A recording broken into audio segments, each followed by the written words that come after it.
Shalom, shalom, j'espère que vous allez bien, que vous avez passé de belles fêtes de Shavuot. Pour ce Shabbat Nassau, nous allons apprendre à aimer à travers deux exemples, celui de la femme Sota et celui du Nazir, qui sont deux contre-exemples de contre-amour, on va dire. Je dédie ce cours à la Refoua chez les mains de Hubert Avram ben Esther, Félix Reim ben Lem, Sylvain Yoshua ben Julie, Bouli Avram ben Rosa, Yosef Bachana, Chai ben Raphaël Yehuda, Eliaou ben Sultana, David ben Rachel, Myriam Fortuné bat Ramsa, Shoshana bat Oreida, Simcha bat Rana, Luna bat Simcha, Vered bat Shoshana, Shagal bat Esther, Simcha bat Rachel, Viviane bat Emma, Simone Esther Lévi, Doli Hana Perez, Rachel bat Sibi, Eliana bat Simi. De bons Yeladim pour Sarah Simcha Bracha bat Rachel et pour Elodie bat Isabelle Dvora. Leilou Nishmat, Eliaou ben Meria, Rav Yosef Aloul ben David, Gabriel Berda ben Yehuda Verachel, Chaim Douyeb ber Madeleine, Daniel Kayam, Avraham ben David, Félix bar Nissim Eugénie, Aaron Shmuel ben Shimon de Freida, Shlomo Alevi, Sacha David Chaim Barul Avram, Yehuda ben Mesaouda. Leilou Nishmat, Rivka bat Rocha, Myriam bat Kamissa, Mazal Tov Biton bat Soleika, Sylvie Élise Vidal Barouk bat Sarah, Lydia Mesaouda bat Esther, Marcel Léa bat Mesaouda, Chaya Janine Hana bat Esther, tous ceux qui sont partis depuis le 7 octobre, et notamment Shanilout bat Rivka Venissim, Bar Zohar bat Katia, Roya Manzouri bat Sigal, Nourel Manzouri bat Sigal, Maya Biton bat Michal, Yvonne Mesaouda bat Joséphine Flecha, Linda Esther bat Kamuna, Urida bat Esther Elivi les bet Dod, Rachamin Dod bar Mesaouda, Chana bat Juitaï le bet Akwen, Yitzhak bar Urida verachamim, Rav Daïda Gwen bar Chomsa, Rav Shmuel, Chaya bat Perla, Tuvia bat Yedele. De bons zivoug pour Ayala Batia Adassa bat Simcha, Vered bat Shoshana, Anaël bat Sipora, Rachel, et Eleana bat Simi. Donc, dans cette paracha Nassau, la paracha Nassau nous dévoile deux secrets pour savoir aimer. Et en fait, on va faire comme en mathématiques, on va partir du contre-exemple pour arriver à l'exemple. C'est-à-dire, elle nous présente la femme Sota et le Nazir, qui sont deux façons de mal aimer. Qui est la femme Sota? La femme Sota, c'est une femme qui est soupçonnée par son mari d'adultère, parce qu'elle se serait isolée avec un homme, alors que son mari l'avait prévenue de cesser tout lien avec cet homme.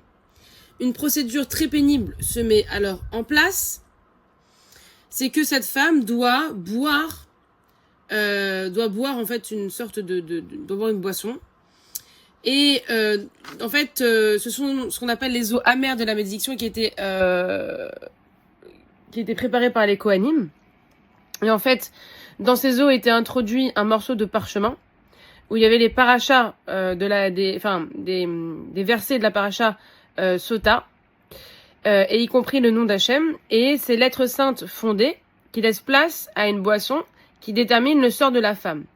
Si en buvant le ventre gonflé et explosé, ça veut dire que elle avait trahi son mari et à ce moment-là elle mourait. Et si elle n'était pas souillée, elle restait intacte et elle était ensuite récompensée dans sa postérité. La femme Sota, ce qu'il faut comprendre, c'est que cette description est précédée d'un principe.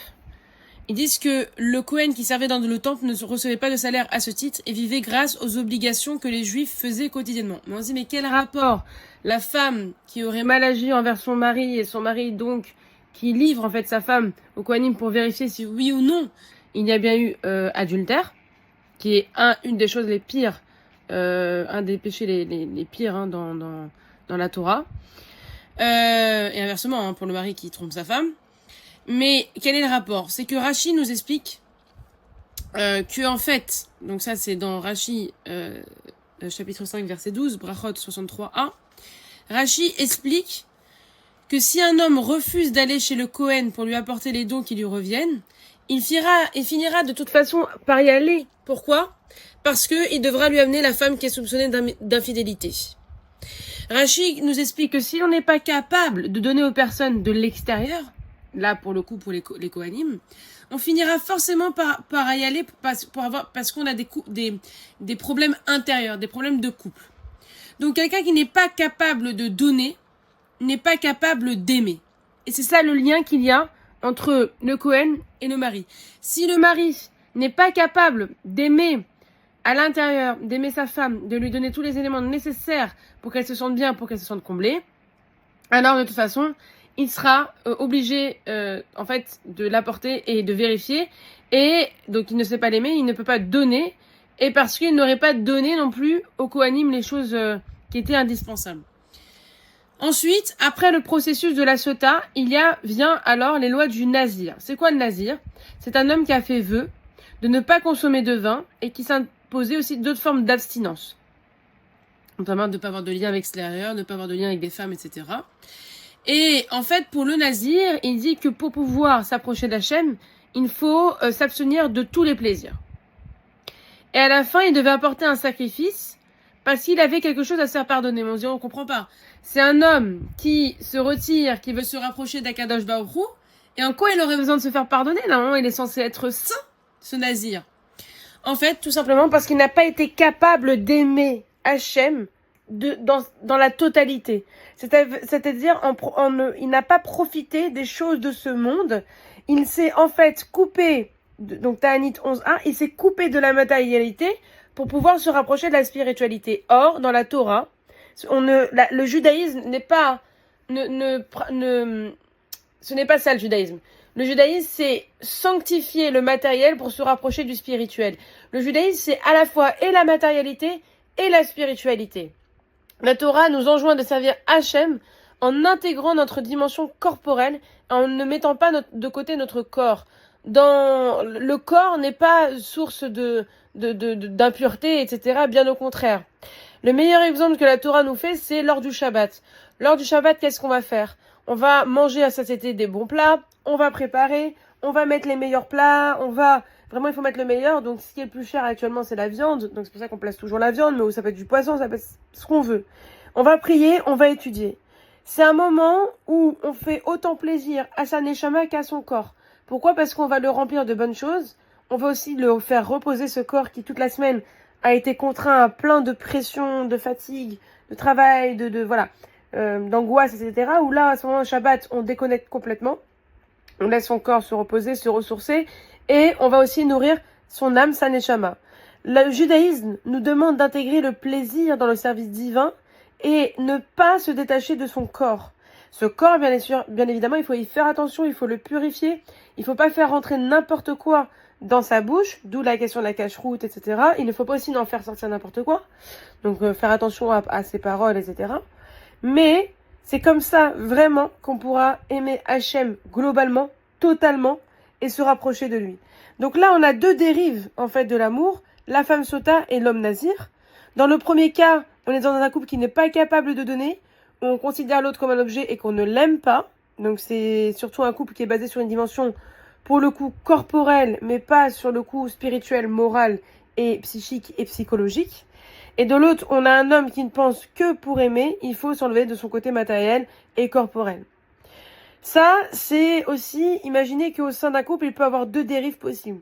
C'est-à-dire qu'on peut avoir une femme qui est comblée de tous les bijoux, de tous les trésors, de tous les biens matériaux, de toute la nourriture qu'il faut, mais elle ne reçoit de son mari jamais un compliment, jamais un mot doux, jamais quelque chose qui permettra qu'elle se sente aimée, qu'elle se sente gratifiée, qu'elle se sente honorée. Il n'y a pas une parole ou un geste affectueux. Ça, c'est la première chose. Deuxième travers, c'est qu'au contraire, il y a beaucoup d'intentions, beaucoup d'éléments positifs, beaucoup de gestes affectueux, mais jamais de cadeaux, jamais d'éléments matériels. On va pas offrir une nouvelle tenue à sa femme lorsque c'est les fêtes, etc. Et là, il va y avoir un manque. Parce que la femme, elle va pas se sentir... parce qu'il y a une obligation aussi de vêtir sa femme, ça c'est dans la Ketouba, et donc l'homme ne répond pas à une de ses obligations. Donc, comment ne pas tomber dans ces deux travers? La paracha nous apporte une très belle réponse. Elle passe en revue les différentes offrandes qui sont apportées par les 12 chefs de tribu. Les 12 chefs de tribu, on en a déjà parlé dans les parachutes précédentes. Ces offrandes sont les mêmes et à l'identique. On se dit, mais pourquoi on va répéter 12 fois la même chose? Déjà, première chose, parce que Hachem prête attention à chaque action de chacun. Il n'y a pas une action qui est plus importante chez l'un ou chez l'autre, c'est qu'il valorise les actes d'une personne en tant que telle. Ça, c'est la première chose. La deuxième chose, c'est que, en fait, on va détailler les offrandes parce que l'homme est chéri et qu'il a été créé à l'image de Dieu. C'est-à-dire que chaque personne a une valeur inestimable. Chaque personne a une part d'étincelle divine dans son corps, dans son âme. Et donc, Hachem insiste pour mettre en valeur que chaque personne ayant fait une offrande et qu'il a cette part divine. Donc, on peut pas switcher, on peut pas supprimer, on peut pas delete une offrande parce que c'est comme si, en fait, on supprimait une partie d'Akadosh Baruch Hu. Et cette paracha nous apprend à aimer en intégrant les deux dimensions, physique, psychologique, corporelle et mentale. C'est-à-dire que pour aimer véritablement son conjoint, pour être prêt à construire, à bâtir un couple, mais pas seulement un couple pour juste pour le plaisir, mais vraiment un couple, c'est-à-dire un réti qui va devenir qu'un seul et qui va se perpétuer pour l'éternité, eh bien il faut comprendre que ce qui est très important, c'est de prendre en compte les besoins concrets. Besoin d'être habillé de façon respectable, de manger à satiété, des besoins des fois plus profonds, être à l'écoute de l'autre, être respecté, être admiré, permettre à l'autre de s'élever, de l'encourager à devenir une meilleure personne ou à obtenir un meilleur travail, ou je ne sais pas, etc., etc. Et c'est pareil, c'est la même chose qu'un parent qui va aimer son enfant. Il doit s'occuper de son aspect spirituel en l'amenant dans des bonnes écoles, en lui donnant une bonne éducation, en le complimentant sur ses bonnes midotes, mais aussi, il doit aussi se préoccuper de besoins plus concrets, donc le nourrir, l'aider à ses devoirs, prendre le temps de jouer, de s'asseoir, de bien le vêtir, etc., etc. Et c'est pas un hasard si cette paracha Nasso vient juste après Shavuot. Shavuot, c'est le lien, c'est le mariage entre Hachem et son peuple, qu'on revit chaque année le 6 et le 7 Sivan. Mais au lendemain de ce mariage, eh bien, qu'est-ce que nous donne Akadosh Baruch Hu ? Il nous dit, je vous ai donné la Torah, mais maintenant je vais vous donner une autre clé, c'est l'amour durable. Donc, on est capable d'aimer l'un et l'autre pleinement que si on a l'aspect immatériel et l'aspect spirituel. Qu'on puisse avoir le mérite d'aimer pleinement, durablement chaque personne, chaque ami, chaque membre de sa famille, et qu'on puisse profiter de ce merveilleux conseil, car il n'y a rien de plus fort, de plus beau et de plus puissant que l'amour. Shabbat Shalom et que des bonnes choses.